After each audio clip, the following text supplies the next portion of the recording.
Well, Christmas came early, everybody. Mufasa? What is that? I've never even heard of it. I asked my daughter what movie she wanted to watch on the big screen, and she didn't even hesitate. Team Sonic, baby. Right before running off like Naruto with her arms behind her yelling, "I'm Sonic!" She's, 4, by the way. It feels like just yesterday we watched that ugly Sonic trailer. It felt like Sega was so out of touch they had no idea who their own mascot was. But then something happened. They did something that you almost never see across all of media. They listened to their fans. They took a step back and said, you know what? The customer is always right. Something so simple, such a no-brainer, but somehow seems to be lost. Like we're expected to just open our wallets for everything that drops off the assembly line. They delayed the movie by a few months and did a complete overhaul of Sonic's design to look more authentic. Now I'm sitting here and I know I'm not the only one feeling like this, but doesn't it kind of feel fishy? Almost like time is flowing differently than before. Like I said, it feels like the first movie was just yesterday, and yet we're already on the third? Kinda spooky in a way. So Sonic 3, the movie, not the game, but definitely add Knuckles. Why is it so special, so amazing? 10 out of 10 S-tier Sonic fans rejoice! Well, let me start off by saying this. I've been more of a casual fan in recent years. I kind of fell off the franchise, and I wasn't there for Frontiers. The last time I was a really big Sonic fan was during the GameCube. Sonic Adventure DX, because I didn't own it on Dreamcast. Sonic Adventure 2, Sonic Heroes. And before that, I was always a huge Sonic fan growing up. I started on the Genesis like everyone else, the classic era. But during the dark ages, 2006 to 2010, it kind of felt like the games were falling flat. Well, they were really just bad. I think it was around Sonic Colors on the Wii. Somewhere around that time, I just kind of mentally checked out. I feel like a lot of us were waiting for Adventure 3 and it never happened. Well, after watching this movie, I honestly feel like we're going to finally see a Sonic Adventure 3 in the near future.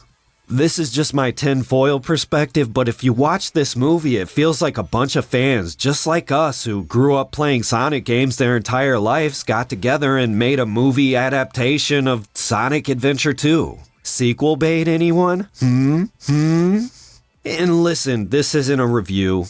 I'm not going to spoil anything. Really, I'm just here to gush about the movie and talk a little bit about early 2000s nostalgia. Because that's how I felt leaving the theater. I'm a Sonic fan, I'm biased, but who really cares? I mean, we're talking about Sonic fans, okay? We have survived the worst. But I gotta be honest, this might be the best possible timeline for Sonic fans.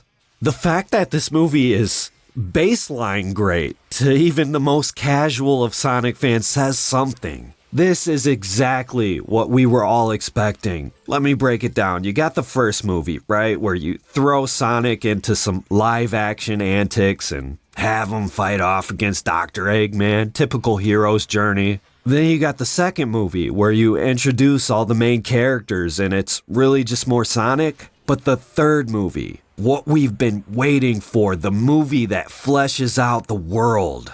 A movie specifically for the fans. My expectations were honestly kind of lukewarm. There's this thing, sequelitis, where the second movie is great, but it falls off by the third. This happens in video games and everything else. Walking into the theater with my daughter, just seeing the excitement on her face as she held her little Shadow the Hedgehog plushie, I was going to enjoy this movie either way. Because I wasn't here as a Sonic fan. I was here because I knew how much this meant for her. In a way, it felt nostalgic. Just being at the movie theater reminded me of myself when I was a kid. Back when, if you wanted to watch a movie or play a new game, you actually had to get up and leave the house. Back when you didn't just sit in your living room with instant access to streaming services, surfing through hundreds of titles before you finally land on something. And you know you're just gonna fall asleep through it 15 minutes in. Back then, me and my family would go see movies like Monsters, Inc., and afterwards I would beg them for action figures of Mike Wazowski and Sullivan.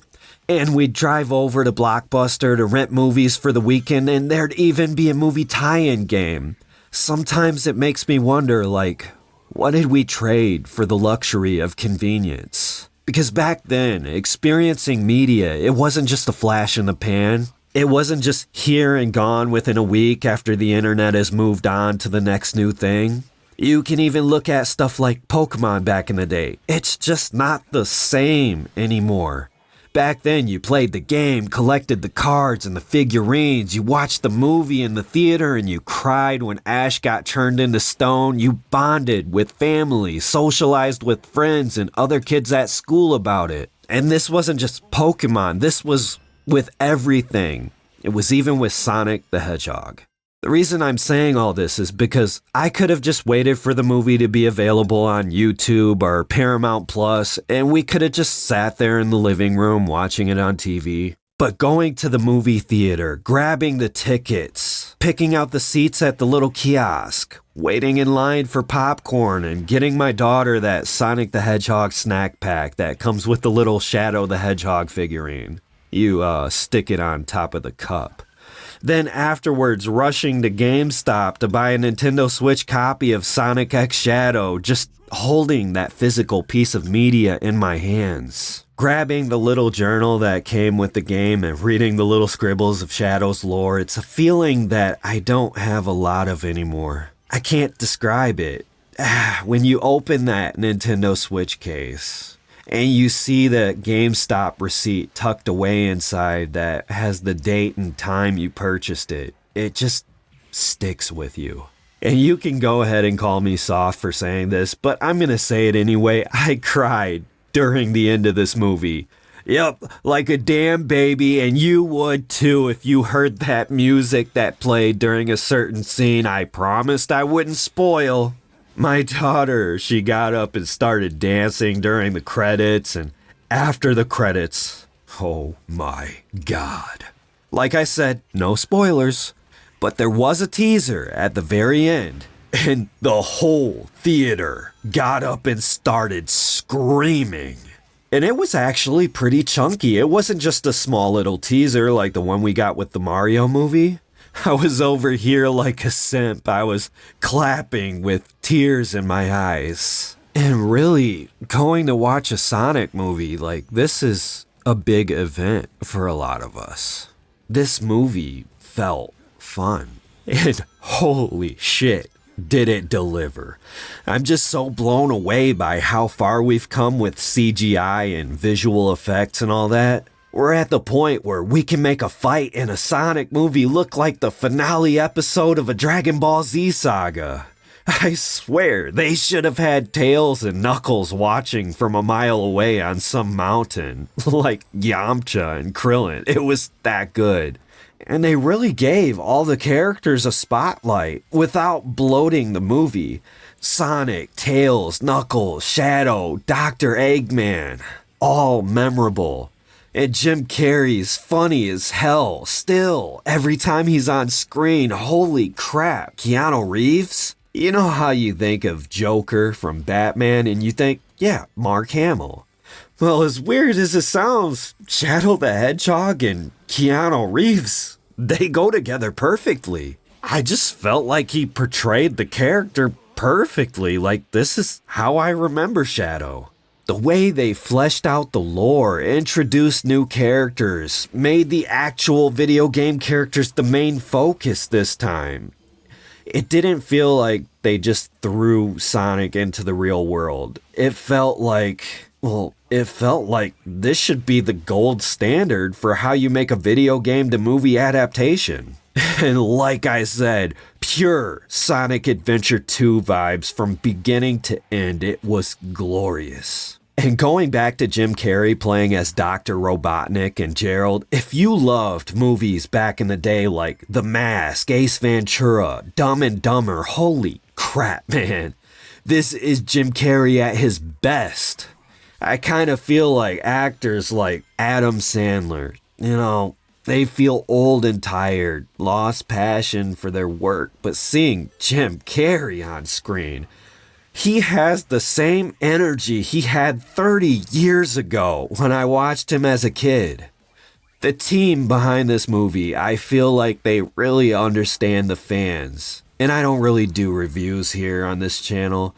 I don't feel like there's anything new I can bring to the table in that regard. But I always try to talk about topics from the angle of shared experiences. I'm always hoping that I can resonate with people that are just like me, that share the same interests as me, grew up around the same time. And a lot of other channels, they talk about things from the everyman's perspective. It feels like all media nowadays is like this. Whatever happened to talking to people on a personal level, sitting down and sharing your story and not being afraid that people aren't going to understand you? And that's really what watching this movie was like for me.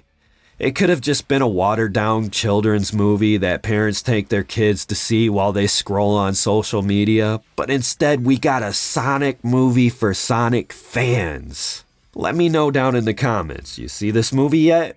Did you like it as much as I did, or do you think there's parts of the movie that they could have tightened up a bit? And let me know, do you like these types of videos? Because I'll be honest, I'm exhausted listening to YouTube gurus talk about analytics and retention and all that. It's just impossible for me to look at other people like numbers on a spreadsheet. I don't make these videos so I can get likes and subscribers. I just want to connect with people, I know I could just be some boomer-pilled millennial, and YouTube's just the new TV, that I should be more concise and to the point and make my content more digestible for people. But man, part of me longs for the days of old YouTube where you just came on here to watch some random guy rant about nerd shit on the internet. But anyways, I'm not trying to waste your time. Thanks for watching. If you want to see more, there should be a playlist and whatever YouTube wants you to watch next on the screen right now. I'm gonna go now and play some more Sonic X Shadow. Later.